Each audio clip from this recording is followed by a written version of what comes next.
I robottini della pediatria di Padova arrivano da Papa Francesco.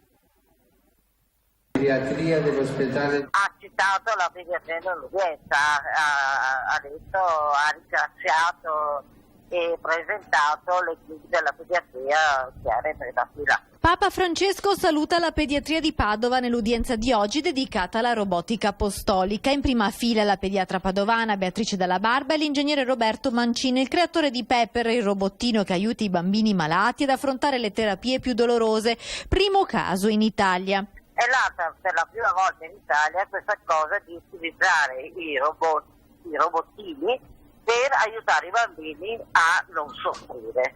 Quindi vengono usati nelle procedure, quando ci sono procedure dolorose per i bambini, eccetera. Il robottino lo aiuta, gioca con lui, lo distrae, i bambini si divertono e non piangono. Ancora molto emozionata, Beatrice Della Barba, appena uscita dall'udienza, ci racconta al telefono della stretta di mano di Papa Bergoglio, che, incuriosito e affascinato dal progetto padovano, ha chiesto di poter vedere dal vivo i robottini in un'altra udienza.